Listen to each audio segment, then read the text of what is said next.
we're going to have our last speaker of the morning here. He's our local youth here in Neskantaga.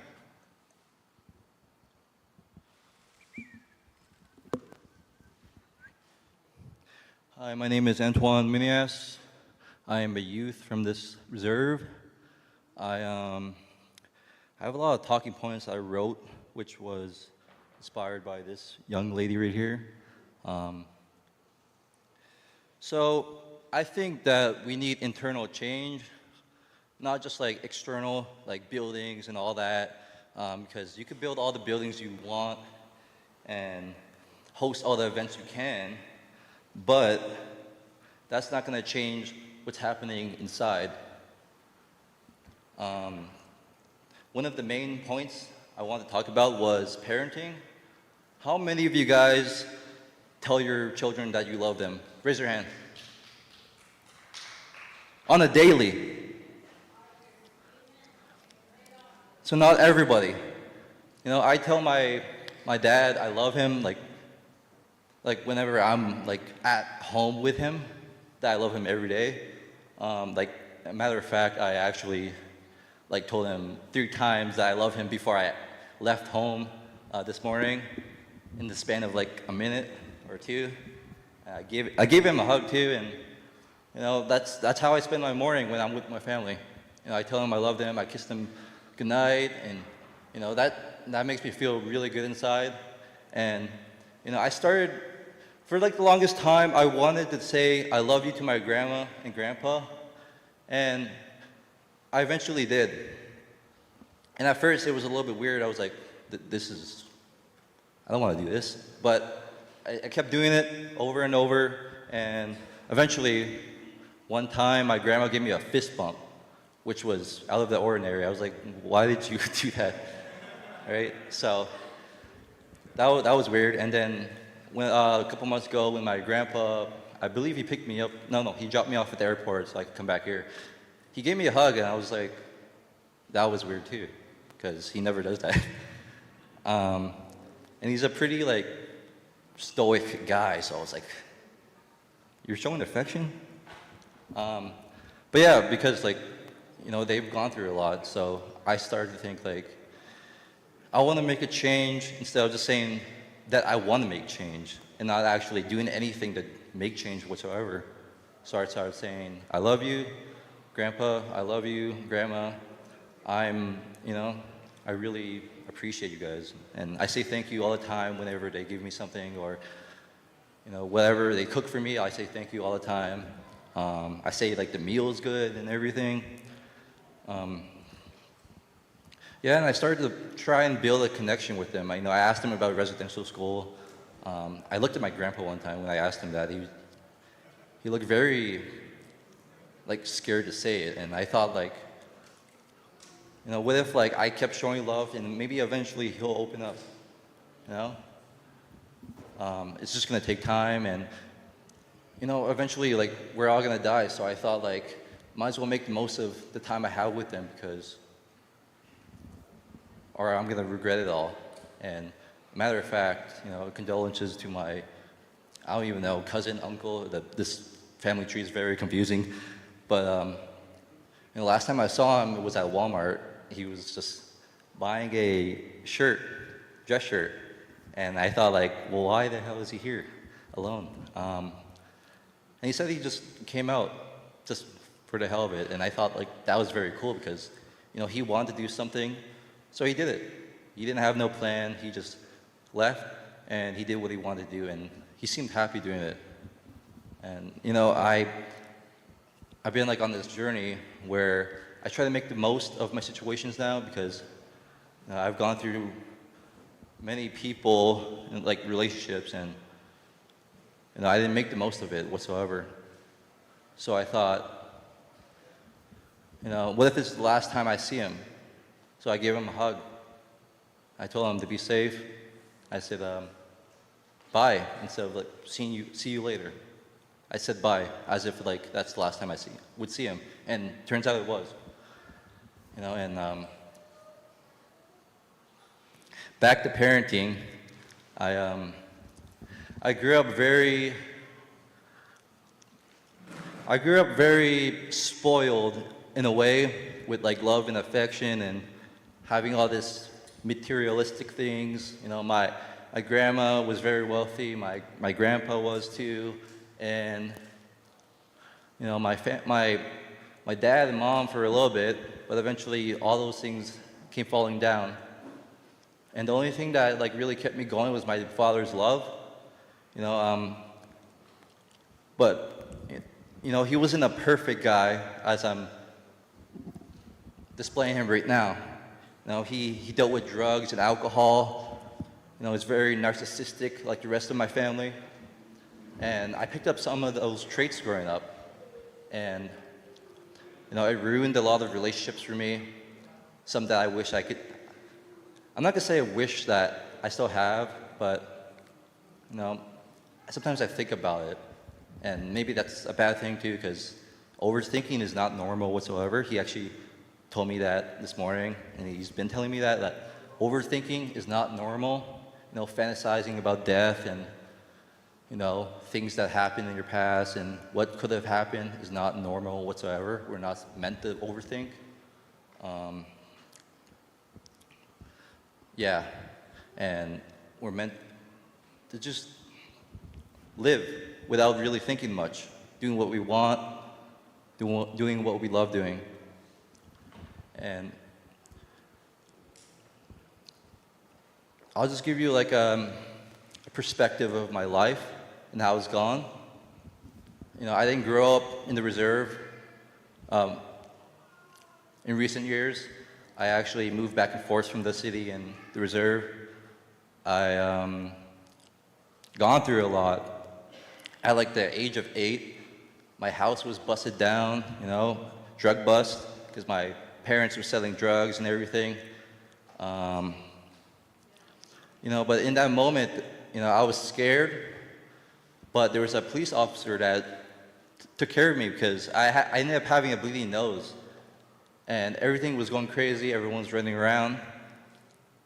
But he took the time to make sure I was okay. And he got Kleenex, got me covered up on my nose and everything, and he sat there with me on the couch. And that hope that, you know, someone's looking out for me, even in the like darkest times, stayed with me for a long time. That's like almost 10 years ago. Actually, that is 10 years ago, but 12. And when my parents separated, you know, I moved to the city. I was just with my mom and my brother, and eventually, my mom left me. You know, I was all alone. She left me like in an apartment for like, I don't even know how long. It could have been a week, 3 days, 2 weeks, 3 weeks. But I was very malnourished. I had bed bugs, I had lice. And I was very isolated, no internet or cable. I was pretty much in like a prison cell for like the longest time. And you know, I spent a lot of nights hoping that my mom would come home, that my dad would show up, my grandma or grandpa would come to save me. My brother, you know, he only came back maybe one night or twice. I only remember one night, but he came back and he was drunk. You know, and the reason why she left was just to chase this other guy. And I'm pretty sure she was like drinking while she was out there too. So I was pretty much alone the whole time. You know, I would cry myself to sleep pretty much every night. And you know, I would just have the lights on because I was so scared of all the silence and scared that someone was in there with me. You know, it was very, very traumatic. I watched probably the same DVDs over and over again. I used to talk to myself at the TV while I played video games when I didn't even have online or internet to talk to anyone. You know, I basically became my own savior, my own best friend. And I just kept talking and talking. And eventually, someone came to get me. It was Tikanagan. And turns out my dad got me back. But I was already broken. I was very broken. My dad used to watch me, like, talk in front of the screen still, as if I was playing online with friends, but I was talking to no one. And I spent a lot of time hiding. I still, hide, but I'm trying to break free from that, from hiding from everyone in the world.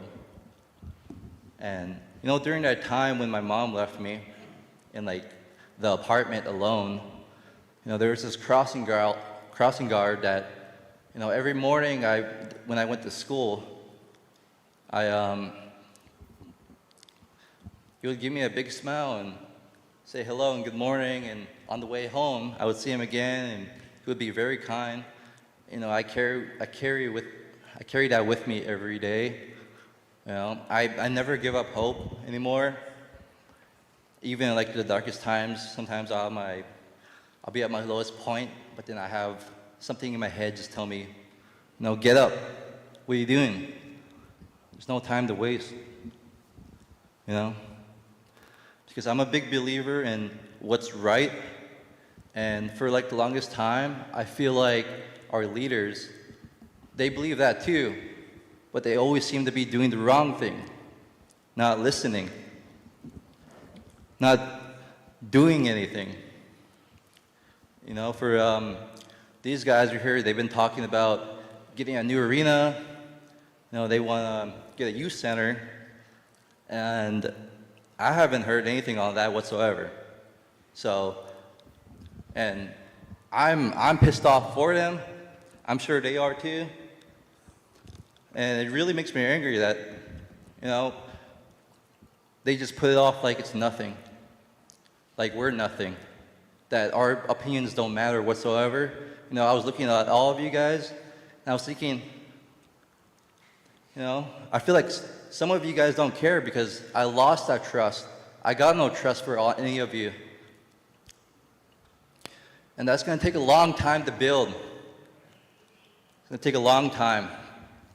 I've become very observative because, I've been left and abandoned by so many people and had my trust broken so many times that, I look out for what is wrong. I notice these things. I notice all the judgment. I know some of you guys aren't even paying attention. I know some of you guys have broken egos right now. Some of you are thinking, what is this kid talking about? He doesn't know any better. I'm older than him. Well, that's simply not true because we're all human and we all have different experiences. And we're all meant to share those experiences with each other so we could all become better. And I got a lot more too. I got loneliness. I never really was connected with my culture a lot growing up. I didn't start drumming until maybe like my late teens, early teens. I'm not even a consistent drummer whatsoever. I don't sing. Whenever I go to a powwow, I still feel very insecure, like I don't belong there, because I moved to this city, and I didn't have anyone. I didn't have a community around me to push me towards building that connection with my culture. So, I always felt too brown for the white kids and too white for the brown kids for like the longest time, and I still feel like that way. Every time I go to a powwow, I feel like I'm being judged. Every time I drum, I feel like I'm being judged. Every time I sing, I feel like I'm being judged. Every time I walk and talk, I feel like I'm being judged. And that's not normal. That should not be normal whatsoever. It's very destructive. So I would say parenting is key to a better future. Tell your loved ones you love them because it has a great impact. Change starts at home. It doesn't start with materialistic things.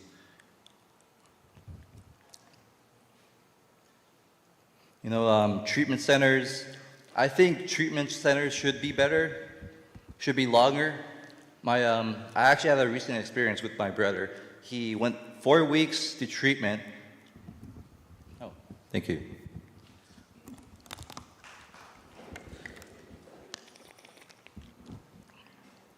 But yeah, he went 4 weeks to treatment, and he came back 2 days after. He started drinking again, and that hurt me a lot because I've gone through that experience so many times, and I thought for the first time in my life that this is it. Me and him are gonna take over the world together. But you can't just say a bunch of things without any action. And that's what he likes to do. He likes to say things. But he doesn't believe in them deep down.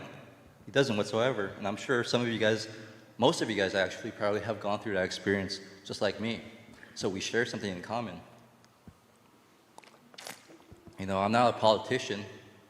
I'm just a member of this community that is angry for my family. I honestly like I don't necessarily care anymore like what happens like here. But since my family lives here, I care for them.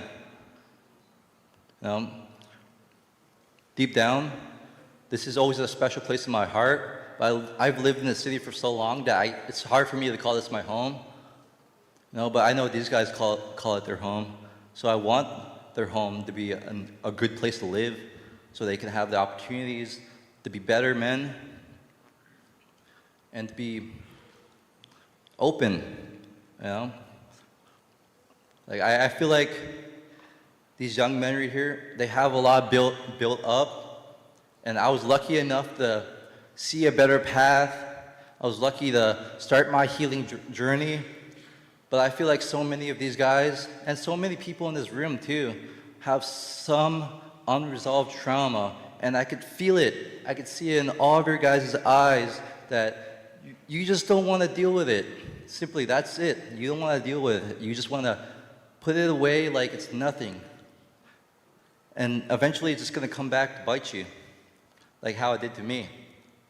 I threw so much trauma onto people I love that they didn't deserve it.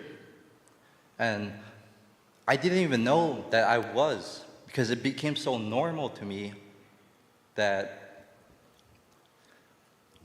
it hurt a lot of people that I love. And it made me a bad person, even when my intentions were good. So despite all the good intentions you might have, that doesn't mean anything if you're not putting the actual good actions. That's simply it. I'm just gonna put this right here. So I have a lot more. So negativity. Everyone's so negative. Why? Maybe because they're jealous, they have an ego. Maybe because they have unresolved trauma and they get triggered by the slightest thing. And this community is very, very negative. My dad talks about it all the time. Everyone's just so drugged up, drinking, and eventually that's gonna, if they push too far, that's gonna take your life. And my cousin, my family member, Jonah, was a prime example of that. That could have happened to anyone. That could have happened to my brother, could have happened to my mom, my dad, but it didn't. At least not right now, but I know for sure my dad's doing much better. He's becoming a better man, not just for me, but for the rest of my family, the next generation, my brothers and sister. And I do think that Reserve should have a dedicated gym to work out in, because if you think about the 4 bodies of life, you got mental, spiritual, physical, and emotional. So when one's off balance, the rest start to fall apart. So you gotta keep all 4 in balance, because everyone's just like lazy. Everyone's so lazy. You gotta get some of that anger out. do something with it. Cry, you gotta cry too. Yesterday I was crying. I could have held it in. I thought about it for a moment. I thought about being strong. But it takes a strong man to cry in front of 100 people, thousands of people. Crying is not weak whatsoever. And I can feel so much energy right now from this group right here that they want to cry. They're thinking about it. I can feel it. And a lot is coming from all of you right now. I can feel it right now. I can feel it right in my heart, right in my chest. The chi, that's what you call it. That's what my dad told me. The chi. That's where all your energy is stored up. And I feel like crying right now, but I'm not going to force myself to cry. I'll let it in when it's the right time.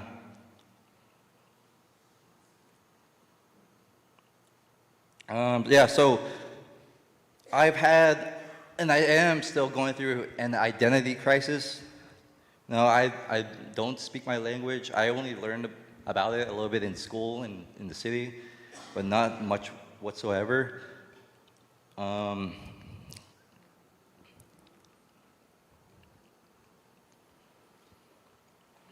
It's a big concern for everyone. I keep thinking about it, like every now and then, like what happens when our language is gone? Is it lost forever? Because that's part of who we are. Also, I wanted to mention that, the little things matter in life, and not just like in politics or anything, or in film or anything really. It matters in life. So, if you're very dismissive of your child and, you're not paying attention to them when they're trying to get your attention, like, come on, that's your child. They look up to you and you're just gonna push them away and say, oh, I'm busy. I got something more important than you. That's what it tells them. My work is more important. This phone call is more important, but it's not. It really isn't. I see so many parents, I'm not gonna say who exactly, but I definitely can, that will give them iPads and phones, and they just sit there all day doing nothing, and they expect them to be a good person when they're getting all this information online, like, oh, it's a good thing. It can be a good thing in the right case of scenario, if they're watching like kids shows and all that, but if they get access to, pornography or beheadings online, what do you think it's gonna do that to a child? That's terrible. It's traumatizing, don't you guys think? Horrible stuff. And I look at my brothers and sisters. I see them on their phones. I'm not no saint. I still look at my phone, but at least I'm older now, and I can recognize that when I'm looking at my phone too much, that I should do something better instead of wasting my time. I started studying Stoic philosophy, and in this book, the writer said, Stoic philosophers would think that using your phone is a waste of time. When it should just be a tool for important things like scheduling, learning, not all this stuff that rots your brain like cancer.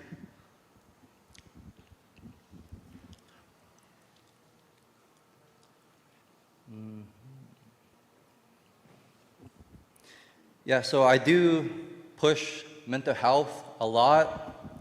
I'm not perfect, neither are any of you whatsoever. Otherwise, we wouldn't be here right now, obviously. So stop acting like you guys are perfect. Drop your ego and listen. Stop being dismissive like a parent to a child. And stop pushing your agenda and listen to the ones that got you in this place in the first place. Because we're a community, not individuals. We should stop thinking like individuals and start thinking that we're part of a bigger cause, part of society.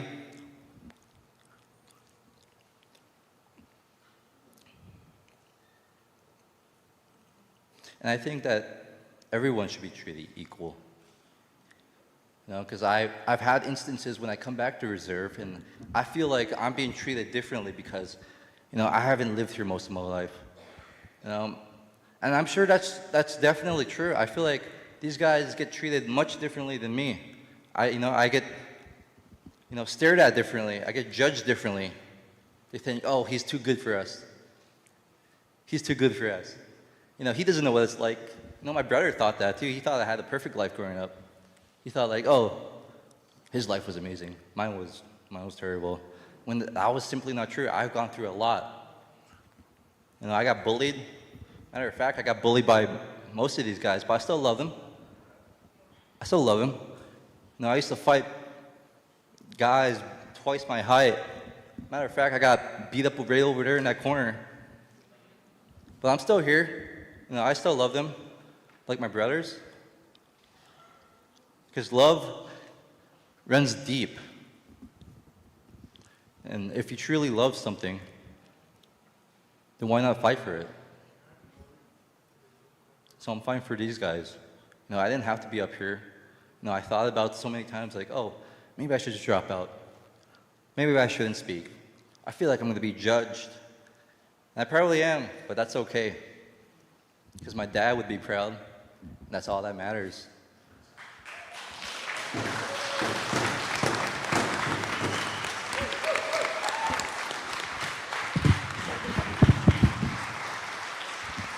Thank you very much. That was something else, guys. Let's all stand.